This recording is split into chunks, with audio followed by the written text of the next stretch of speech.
breaking news: a frantic search for an abducted teen. He survived war but died here at home. He was an awesome guy. For the first time, we hear from the wife he left behind. A mix in the forecast. I'm tracking the next round of winter weather to hit the region. Only on 11, a bold burglary right next to the police station. This 10-pound rock is just the start of how an intruder went over the top to break in.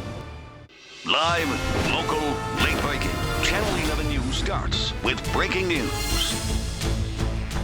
Good evening, everyone. Thanks for joining us. Chopper 11 over Frankstown Avenue, where police are responding to a report that a teenage girl has been abducted. A witness told officers they saw a man dragging a girl up a hillside. And now police from 2 departments searching for a white van they believe is involved in this. The scene along Frankstown Avenue, right at the Pittsburgh border with Penn Hills. Channel 11 News reporter Julie Fine just arrived. And Julie, what can you tell us now? Well, because this is on the border, you can see right here behind me, you have Penn Hills Police and Pittsburgh Police as well, after a report that 15-year-old girl was abducted. Now, police have heard from a witness who says the girl was grabbed from a hillside right near where we are. That's why police are here. Police are now looking for a white van and a man wearing jeans and a red shirt and glasses. Now, back out here, I am told that the Pittsburgh Police are taking the lead on this investigation. I just saw a sergeant from Major Crimes arrive at the scene. We will be here. We'll bring you all of the latest information. We're live on Frankstown Avenue. Julie Fine, Channel 11 News. All right, Julie, thank you. Chopper 11 checking out more breaking news. This in Beaver County. 3 people escaped a burning home in Darlington Township. An elderly handicapped man was trapped but was rescued. He's being flown to a hospital. Firefighters still on the scene of that fire. And a live look right now at a crash causing backups on I-79. A tractor trailer rolled over in Robinson Township. This happened in the northbound lanes. The driver had to be rescued. You can see it's off to the side there, but one lane is still closed. More breaking news now on the manhunt for an ex-police officer in L.A. believed to have gunned several people, 3 people to be exact, in California. This is video just into our newsroom from Big Bear, California, where our NBC affiliate KCAL is reporting that there is a gun battle going on right now between Christopher Dorner and police officers. Officers have been conducting a huge manhunt in that area since last week. Dorner is accused of killing a couple and another cop. This is an active situation we are watching, and we will bring you updates about what is happening there just as soon as we get them. And our crews have been out all day long covering breaking news the past couple of hours. A car just crashed into a building in East Liberty. So a lot's going on. You're in the right place. As soon as we heard about this breaking news, we sent Renee Kaminsky there, and she is on the scene live with the latest. Renee. Dave, the cleanup is underway here in East Liberty. I'm at the corner of Penn and South Beatty, and check this out. This is a Jaguar sedan. Believe it or not, the driver and his passenger walked out of this car relatively unharmed. He plowed into the side of this is East Liberty Place, and witnesses tell me he was going very, very fast. Take a look at the intersection. This is where he came through at South Beatty. According to one of the drivers that's in a little white car over there, Mr. Bob Lawson told me that this guy took out the front of his car and then came zooming through this intersection, never once hit his brakes, and then went straight into the side of this building. It is a miracle nobody was hurt out here, because at this time of the day, you've got a lot of pedestrians up and down this sidewalk and in the East Liberty area. I just talked to a police officer. He tells me that the driver and his passenger are pretty much okay. The driver had some blood and some cuts, but walked away from this uninjured, and that is simply amazing. That is the very latest here from East Liberty. I'm Renee Kaminsky. Back to you in the studio. Thank you, Renee. What really happened to Jennifer Doherty? Jurors hear from the man on trial for her murder. In his own words, Ricky Smyrns places the blame on others. He told police he did not kill the mentally challenged woman. Channel 11's Courtney Brennan is live in Greensburg, where jurors heard his taped statement to police. Courtney? That's right, Peggy, and in this taped statement, Ricky Smyrns sounded lucid and fairly well-spoken. He sort of sees himself as a Casanova, a ladies' man, and says that Jennifer Doherty was just one of many women he was dating. He said in this taped statement that he loved Jennifer and that he did no harm to her. He places the blame for her torture and death on the 5 other co-defendants. She would do things for me. I mean, she would hug me, and it was a sensation that I also got scared because I had 2 other women that I actually liked. Defendant Ricky Smyrns thinks highly of himself when it comes to women. In his taped statement played in court today, he says Jennifer Doherty found herself in this horrific situation because she slept with him. So is that why a lot of this is happening? Because you had sex with Jennifer. And I still had feelings for Jen. Smyrns says his girlfriend, Angela Marinucci, was jealous, and she and the other people in the apartment tied Doherty up and beat her and force-fed her disgusting concoctions.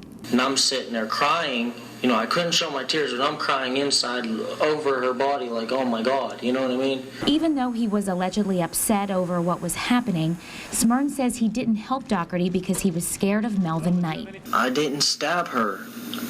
I took the knife after he told me to. He told me to get the knife, and my fingerprints are on it because he told me to throw it back in the sink, so I threw it in the sink to wash it off. A few minutes later, he changes his story. I did not stab her. The only part that I did was that. And I helped him clean. Yes, and I helped him clean a little bit too. The prosecution finished their case today and the defense starts early tomorrow morning. The jury could potentially have this case and start deliberating tomorrow afternoon. Reporting live this evening at the Westmoreland County Courthouse, I'm Courtney Brennan, Channel 11 News. 2 of the 6 suspects have been convicted. Angela Marinucci is serving life in prison, and Melvin Knight was sentenced to death by lethal injection.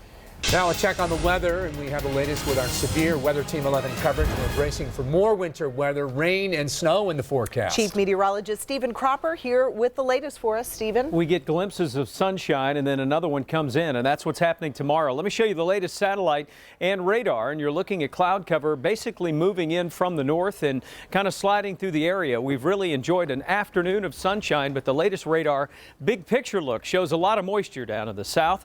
That system moving in from the south will eventually slide our way tomorrow, and here is the latest storm tracker. I just put this together. Here's Wednesday morning, 8 a.m. The morning commute will be dry, but we will have the clouds beginning to move in. Then watch what happens from noon through about 5 o'clock. We get this blue and pink. That's representing some rain and snow moving into the area from the south to the north. So Greene County, Washington, Cannonsburg, you'll get it first, then it'll move into Pittsburgh. There'll be a sharp cutoff to how far north it goes, and the accumulations will also be light as well. Coming up in the full forecast, I'll take you neighborhood by neighborhood. We'll follow this system northward. I'll let you know how much to expect from this system during your afternoon commute Wednesday.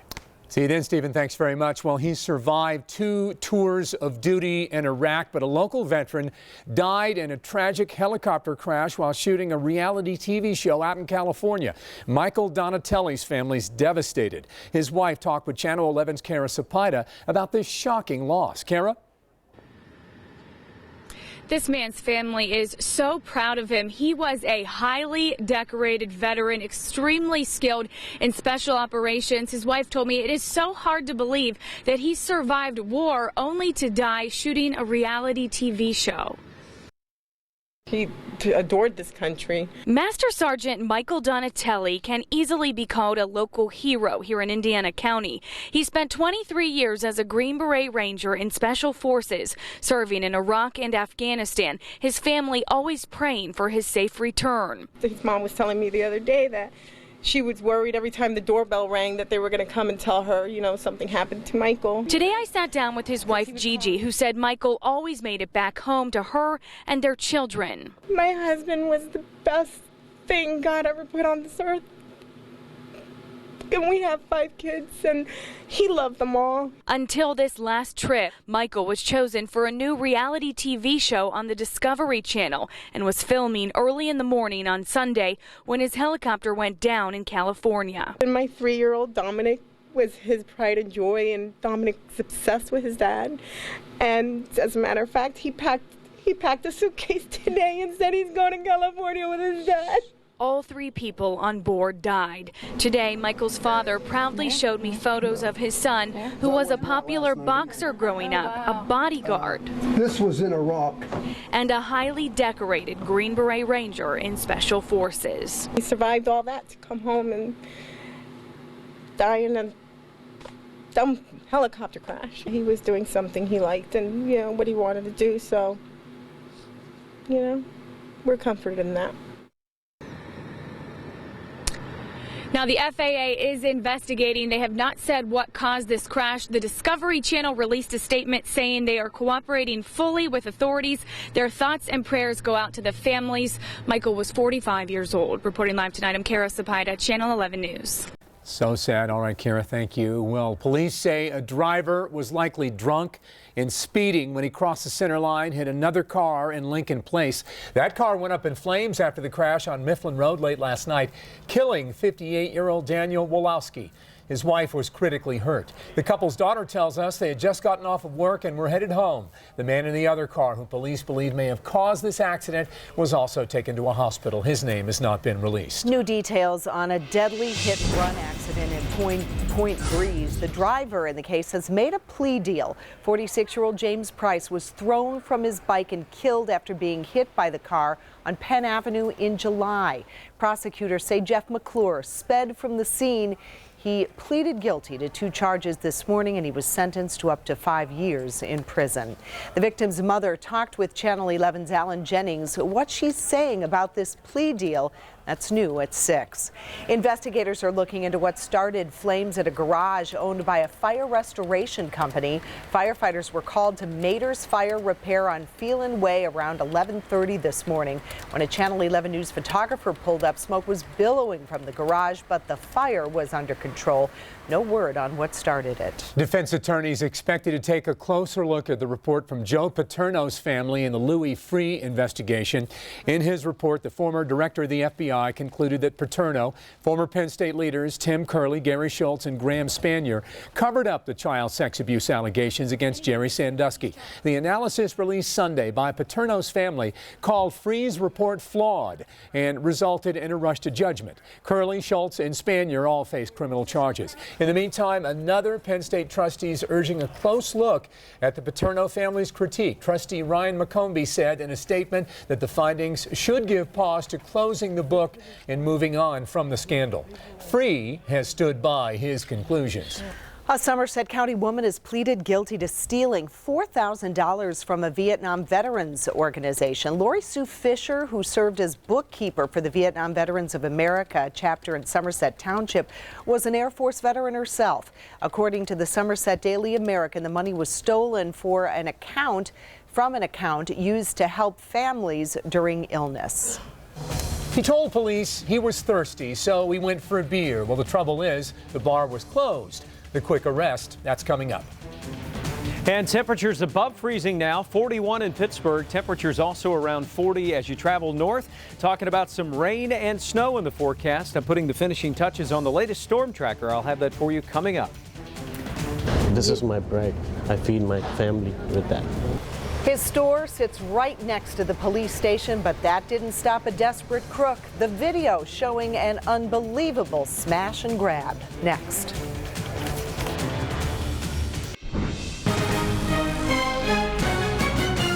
All right, we have more breaking news, this time from Pittsburgh Police Headquarters, and that's where FBI agents have been removing documents for the last couple of hours. Target 11's Rick Earl has been there for the past couple of hours as well. And Rick, what have you learned? Yeah, David, well, right now we want to show you some breaking news, developing news right now. You can see FBI agents right here are coming out of the police department here of the Pittsburgh Police Department. Those are FBI agents right now carrying out boxes of documents. You see them right there. These are documents that they confiscated from inside the police department. This is a live picture. You are looking at live pictures right now of FBI agents who removed documents. We understand that these documents were removed from the Special Events Department. Now, that's the department that handles secondary employment for police officers. Now, these FBI agents just removed these documents. They are loading them into a car right now. The deputy police chief here, Paul Donaldson, tells us that the FBI agent showed up this afternoon and served a subpoena on the police department here in search of records. Again, right now they are pulling these documents, putting them into this car. This is all part of an ongoing investigation into activities here at the police department. Of course, Police Chief Nate Harper has been under fire for some time. We're not sure if it's connected to that, but is there anything you can tell us, sir, about these documents? No, What did you seize? I can't tell. You can't comment at all? No, sir. No comment at all. Okay, there you have it. That's an FBI agent right now. They just finished the raid here at police headquarters. We did talk earlier, a short time ago, to Deputy Police Chief Paul Donaldson. Here's what he had to say about that FBI raid. They did have a subpoena. They issued subpoenas and they asked to have copies of a number of records, as I said. And most of them involved secondary employment, special events, training travel, and I don't know specifically what other records they were looking for, but they did talk to people in personnel and finance also. Again, that was Deputy Chief Paul Donaldson explaining what the FBI was looking for here. And just minutes ago, they left the police headquarters here with boxes of documents. It looked like about 10 or 12 boxes of documents that the FBI carted away. Again, Chief Donaldson telling us that it appears to be dealing with the Special Events Department. That's the department that handles secondary employment for police officers when they want to work in outside of bars on Carson Street or down at the stadium. So a developing story here. We'll stay on top of this and bring you the very latest as it develops throughout the newscast. Back to you guys. All right, thank you so much, Rick. A local store's front window all taped up tonight after a smash and grab crime. But the burglar didn't get what he came for. The store owner showed us the surveillance video. Channel 11's Renee Kaminsky has a closer look that you will see only on 11. That's really heavy, and that went through your window. Yes. The thief who bashed his way into Hassan Ansari's family business in Wilkinsburg overnight was not your typical smash and grab intruder. That's why Hassan called police and then Channel 11. It's amazing. Keep your eye on the right side of your screen as a dark figure tosses a 10-pound rock through the very top of the glass entryway, then climbs up and over into Hassan's store. He walked towards my register that is right there. He grabbed that register and threw it on the floor. After giving up on getting anything out of the locked cash register, the thief took an entire box loaded with cartons of cigarettes, worth more than $2,000 of Hassan's hard-earned money. This is my bread. I feed my family with that. So it hurt me a lot. He was only in the store for 2 minutes and then he left in the same way he got in, climbing 6 feet up, over and through broken glass. Just a few days ago, Hassan's business neighbor on the corner was burglarized. So even though this surveillance video isn't the greatest, Hassan is hoping someone will recognize the man who stole from him and his family and turned him in. Go get a job. Do something with your life. This is not right. Taking somebody's money like that. I work almost every day. Work hard for my money.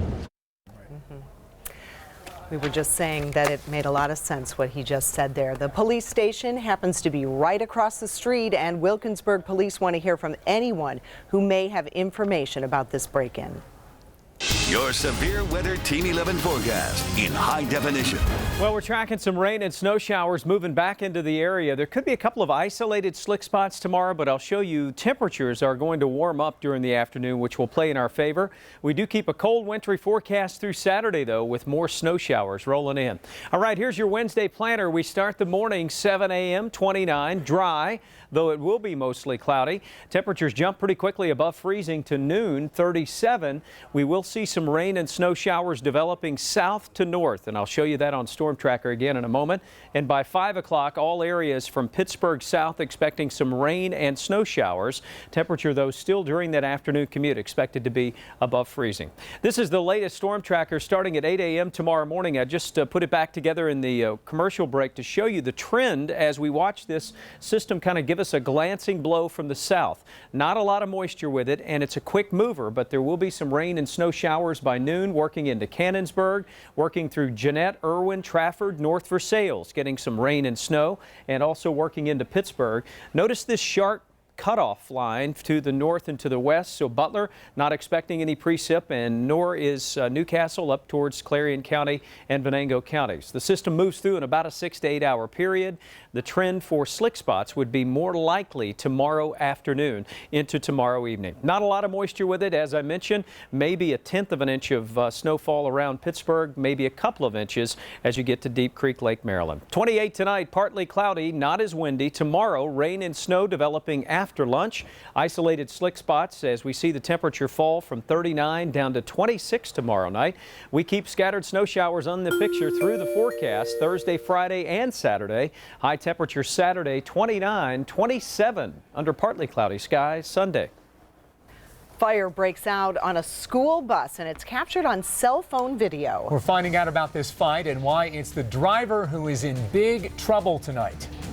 More than 25 years after graduating high school, one man is living out his dream as a college basketball player.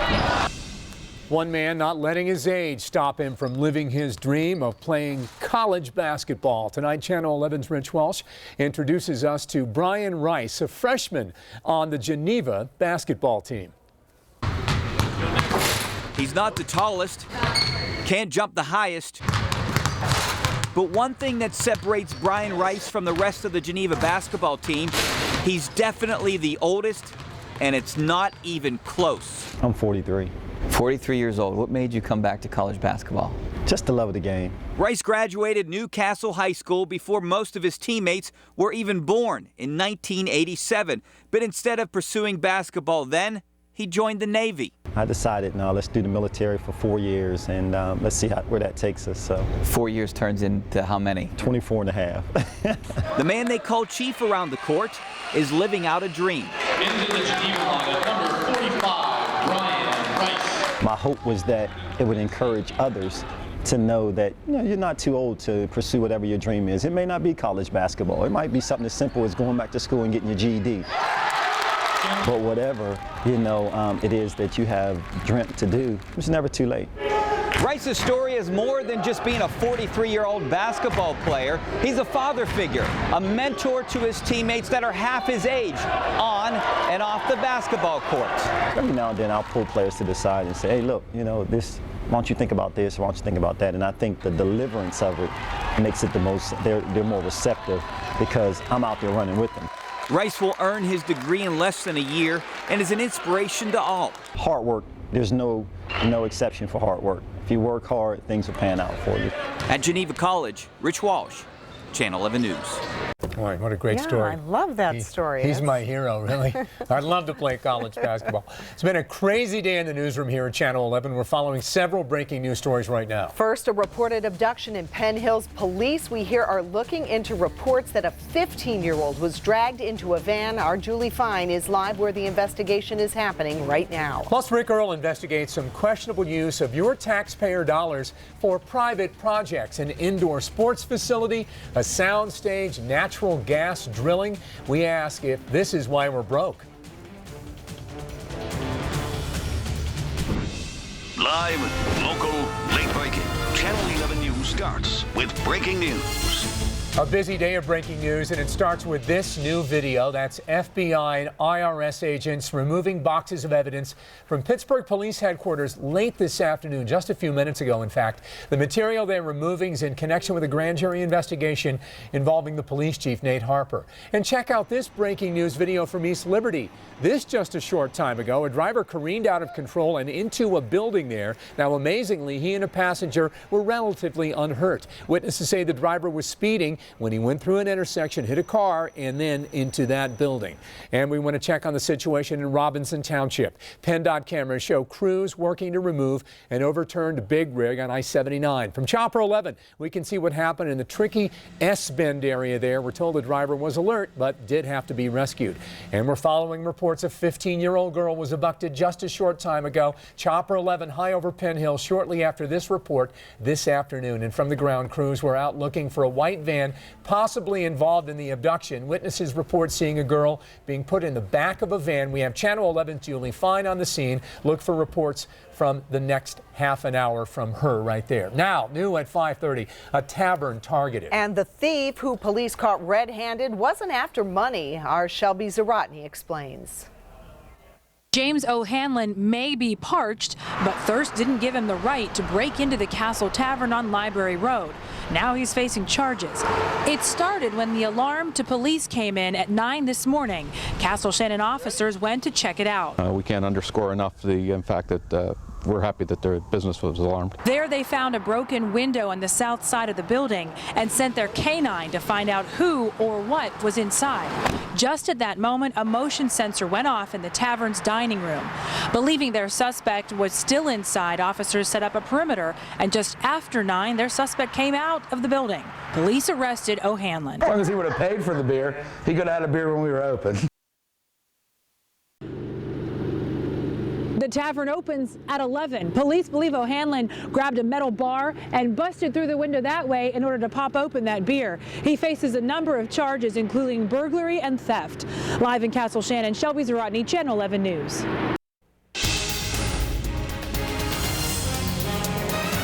Well, some sunshine in the area now, some clouds to the north. By this time tomorrow, we'll be talking about some rain and snow. A lot of moisture moving in from the south. Here's Pittsburgh. It's still several hours away, in fact, about 18 hours away, but we will see by tomorrow afternoon some rain and snow moving back into the area. This is your timeline, 12 noon tomorrow, looking at light snow in blue. Pink represents that rain-snow mix. All areas expected to be above freezing during this event, so we're not anticipating widespread travel issues. Unless you're traveling to Deep Creek Lake, Maryland, Garrett County, you might pick up some steadier snowfall there. Coming up in the full forecast, I'll show you neighborhood by neighborhood what we expect in terms of snowfall from this event. We'll also talk temperatures through the weekend. Another shot of cold air coming our way. See you then. New tonight, an Evans City man arrested outside of a Butler County hotel. Police say he was trying to meet up with a 13-year-old stranger. Our Amy Marcinkowitz found out how he actually arranged a meeting with a jail cell. According to the criminal complaint, Attorney General agents caught him red-handed. Agents saying they arrested this man, Dennis Bells, outside a Cranberry Township Butler County hotel.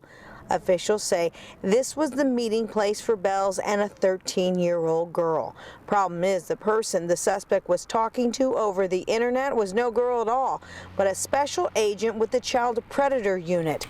According to the police paperwork, Bells' username was Running Hard 011. Agents say he struck up a conversation online. He thought he was talking to a teenage girl and her mother. Most of the internet chats were way too graphic to show on TV, but according to the criminal complaint, Bells said, "I am looking to be part of a family with girls. I am attracted to younger girls." Speaking to the mother about her daughter, he said, "I won't hurt her. A lot of people think this is wrong and sick." Bells lives on the main drag in Evans City. We went to his house, knocked on his door to see if anyone from his family was around. No one answered. State Attorney General agents say what this 45-year-old man did is illegal, and Monday they arrested him, charged him with attempted sex acts against a child. Amy Marcinkowitz, Channel 11 News. And new at 5:30, a burglary at a cell phone store in McKeesport is caught on camera. Police say surveillance video captured the man you see in the denim jacket robbing Verizon Wireless. The 50 to 60-year-old man took an air card worth $350. He is about 250 pounds, stands about 5'8" tall. No one was hurt. If you recognize that man, call police. A teenager will serve jail time for shooting at a convenience store in the city of Washington. According to the Observer reporter, a judge sentenced Leonardo Porter 3 to 6 years for his role in a shooting at Mega Express last summer. Police say he and Hakeem Warren opened fire on a vehicle and then injured the driver. Warren is currently in jail on bond. His hearing is scheduled for February 25th. The latest details now on a breaking story we brought you during our morning show this afternoon. We talked to a grandmother who heard sirens heading toward a home that's been in her family for generations. And what's worse, her granddaughter and great-grandson were sleeping inside. My heart just dropped, because I knew that they were out here. Ahead at 6, how the family inside managed to make it out thanks to the way one of them was sleeping. We also have new details on a decorated firefighter accused of raping a woman in Beaver County. Prosecutors dropped the charges against Lee Finlayson. Instead, police are now investigating his accuser. The defense claims she hacked Finlayson's phone and sent herself an alleged confession text. The fight between two teenage girls. And the only adult around does nothing to stop it. She just keeps driving. Oh my goodness. Ahead, the disturbing 4-minute video without 1 second of action from the bus driver. Carnival is the fun line, which I don't know if it's the fun line now. Well, power's out, and so's the plumbing in that. Ahead, more than 4,000 passengers with no place to go and conditions getting worse.